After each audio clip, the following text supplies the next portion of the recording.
Como emigrar para Portugal? Como emigrar para Portugal? Bom, independente de onde você está, agora, nesse momento, este é o vídeo correto para essa primeira pergunta que sempre eu recebo nas minhas redes sociais, aqui no YouTube e nas consultorias jurídicas do nosso escritório. Se tu não me conhece, eu me chamo Lucas Abad, sou advogado no Brasil e em Portugal e atuo na área de direito migratório.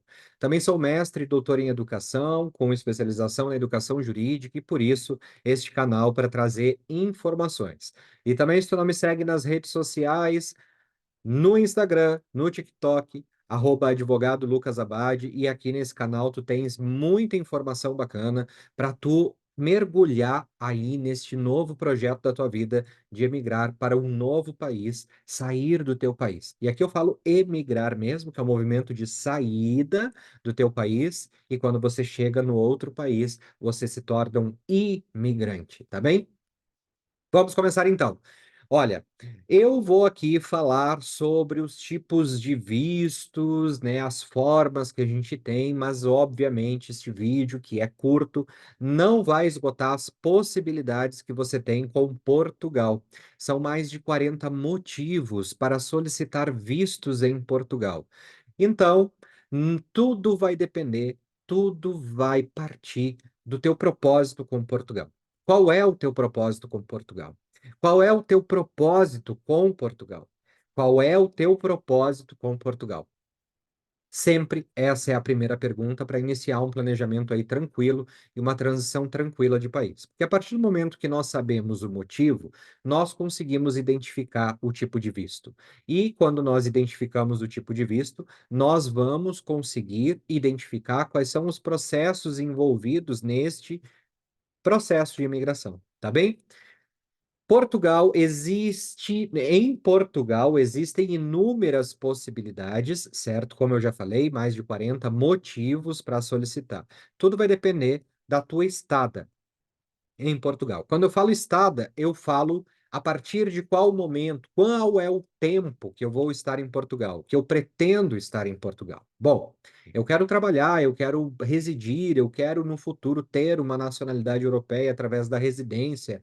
O que que é possível fazer? Então, nesse ponto, nós estamos falando dos vistos de residência, que são aqueles vistos em que a tua estada em território português será superior a um ano. Agora, se eu tenho uma proposta de trabalho temporária, se eu tenho um projeto de estudos, né, que eu vou estudar em Portugal para fazer, por exemplo, uma especialização por um período inferior a um ano, e quando todas essas estadas e esses motivos são superiores a 90 dias, nós vamos falar dos vistos de estada temporária, que são aqueles vistos que superam os 90 dias e vão até os 12 meses, tá bem? Se nós falarmos, então, de estadas menores, menores de 90 dias, nós estamos a falar, então, dos vistos de curta duração. Basicamente, os motivos eles acabam se replicando nessas três grandes modalidades de vistos em função do tempo, e nós temos que direcionar vocês para aquele que é o mais importante. Nesse canal, você encontra muitas informações a respeito dessas modalidades, em especial as modalidades que dizem respeito aos vistos de residência, aquelas pessoas que de fato vão emigrar, vão viver no novo país, e é nestes que eu vou, a essas pessoas que eu me dirijo hoje, tá? Primeiro de tudo, entender a diferença entre autorização de residência e visto. Eu estou começando sempre aqui nesse vídeo do final para o início, porque sempre a gente fala em visto e autorização de residência, por uma questão lógica do processo. Vistos são para você entrar no país. A autorização de residência, como o próprio nome diz, é um documento que autoriza a você a viver naquele país. Então, quando nós falamos de visto, é realmente o primeiro ponto, o primeiro processo que nós temos que fazer. Depois, nós vamos ter um processo secundário já em Portugal, que é o processo de autorização de residência.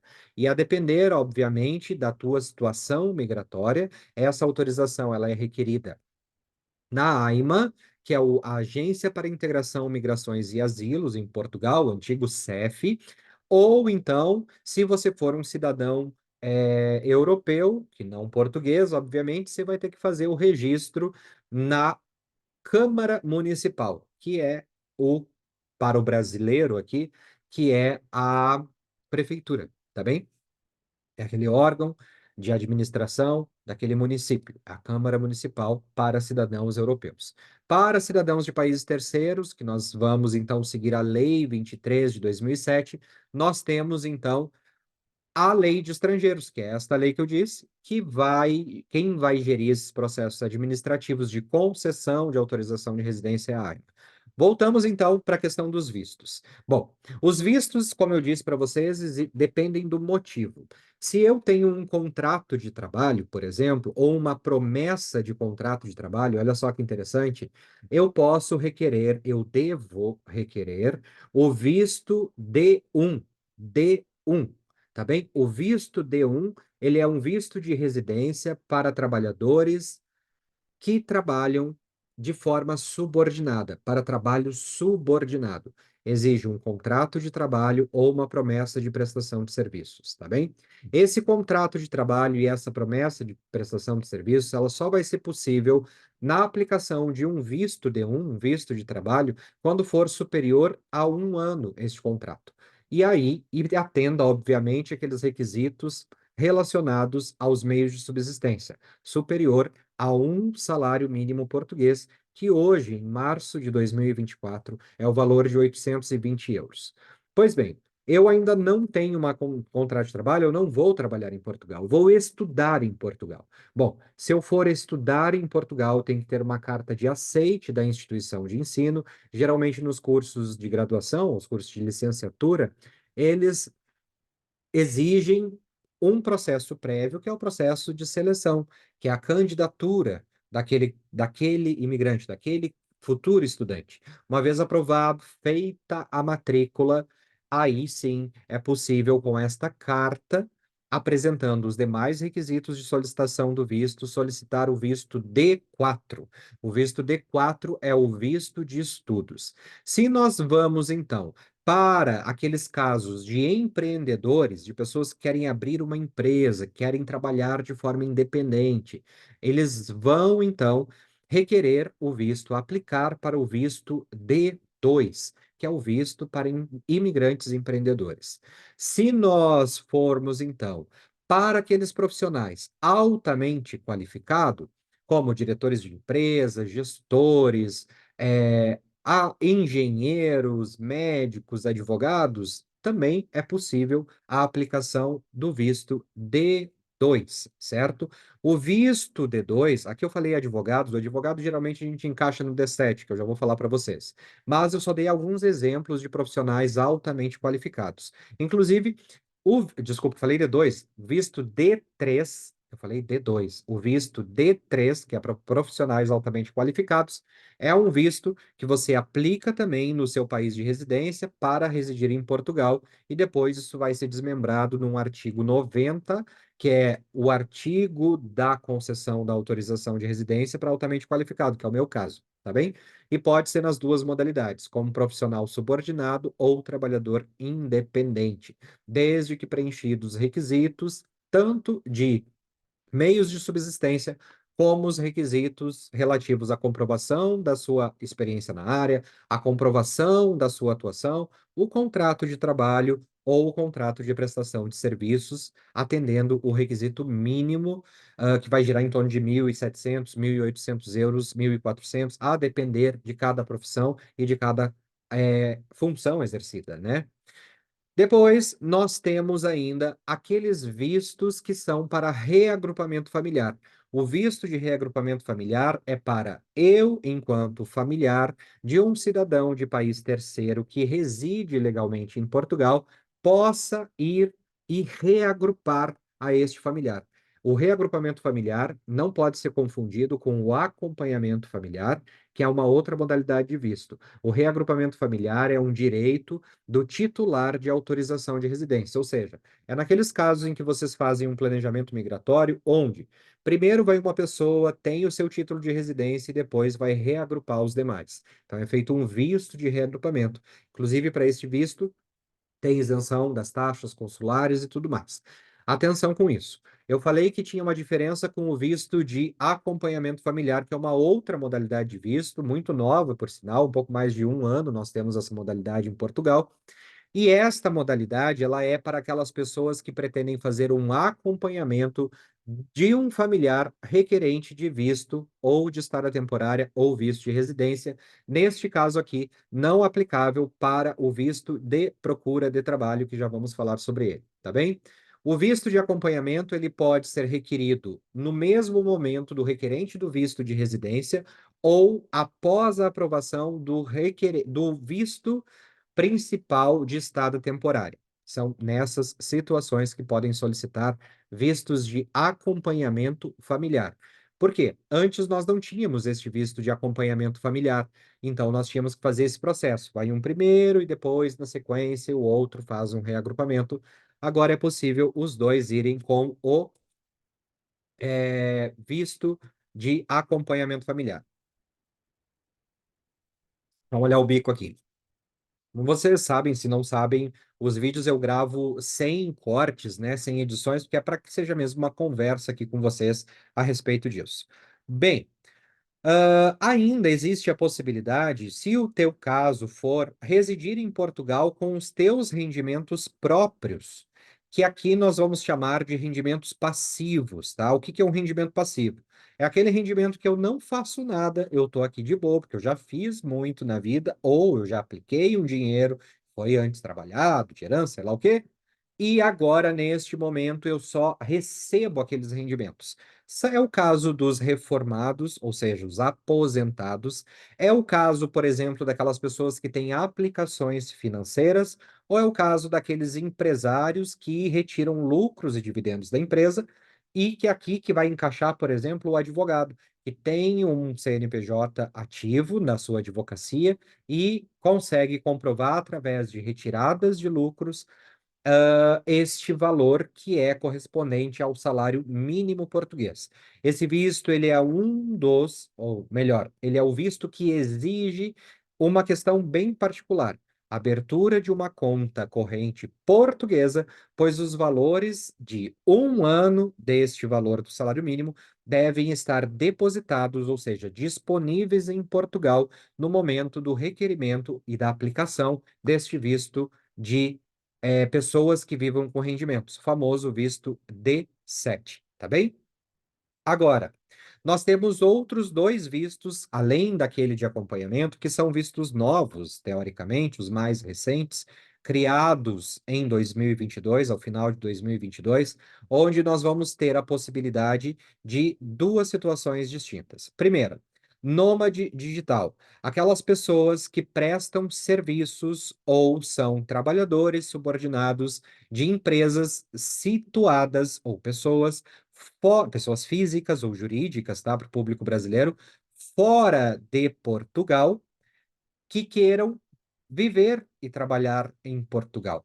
Ou seja, viver e trabalhar para viver em Portugal e trabalhar para empresas fora de Portugal. Essa é a regra.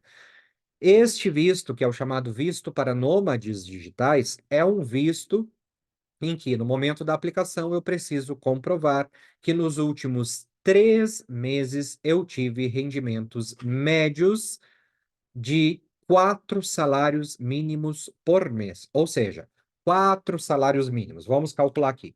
820 vezes 4, 3.280 euros por mês. Isso deve girar em torno de 9.840 euros no cômputo dos 3 meses. Ou seja, em 3 meses, somando os valores, eu tenho que ter 9.840 euros, que vai me dar a média de 4 salários mínimos portugueses, 3.280 euros, tá bem?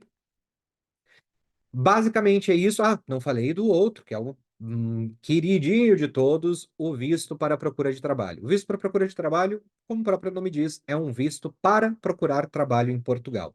Este visto exige que você apresente, no momento da aplicação do visto depositado na sua conta corrente, Não pode ser aplicações financeiras e tudo, ele deve estar disponível na conta corrente, e aqui não precisa ser a conta corrente portuguesa, o correspondente a 3 salários mínimos portugueses, ou seja, 2.460 euros. Você deve ter esse valor já disponível. Pode ser na moeda do seu país, na sua conta do seu país, tá bem? Desde que esteja disponível no momento do requerimento e da solicitação do visto.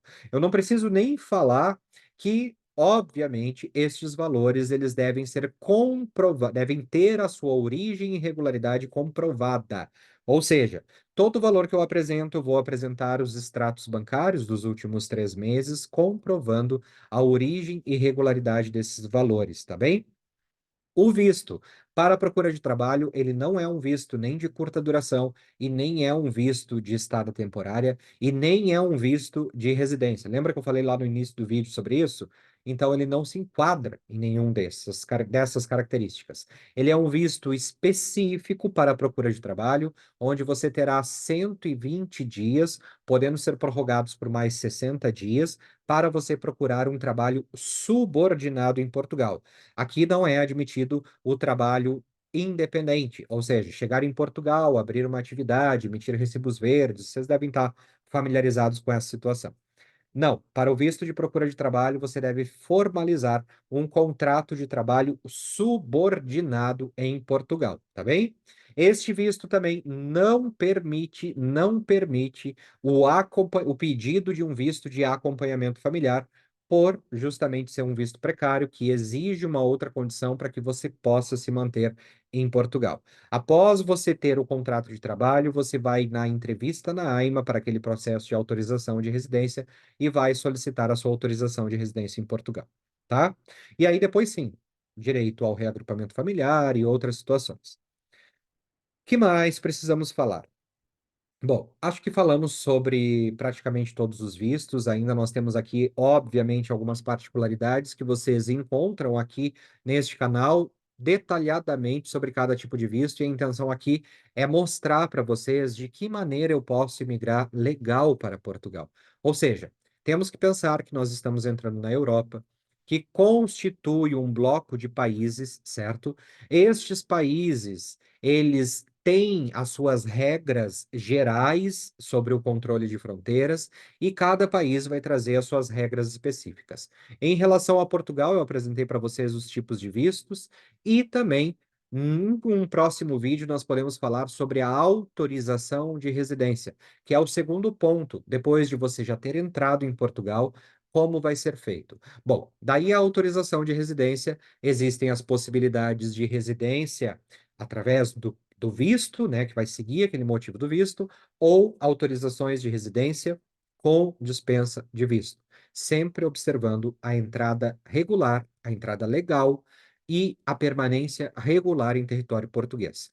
Espero que vocês tenham gostado, que tenha dado uma luz inicial para vocês. Explorem os demais vídeos deste canal, explorem os canais do Instagram e TikTok, que lá tem muitas informações voltadas, obviamente, para públicos diferentes. No Instagram eu tenho mais pessoas que estão fora de Portugal, portanto, trago mais informações sobre isso.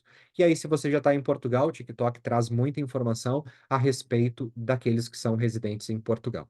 Espero que tenham gostado. Qualquer dúvida, por favor, escreva aqui e deixa o teu comentário se tu ficou aqui até o final desse vídeo escrevendo a seguinte frase: eu quero ir legal para Portugal. Tá bem? Te vejo nos comentários com as dúvidas, logo volto para responder vocês. Um grande abraço, fiquem com Deus. Qualquer outra dúvida adicional, ou se precisarem de orientações jurídicas, os links estão aqui de contato conosco. Grande beijo, fiquem com Deus. Até o próximo vídeo. Tchau, tchau. Fui.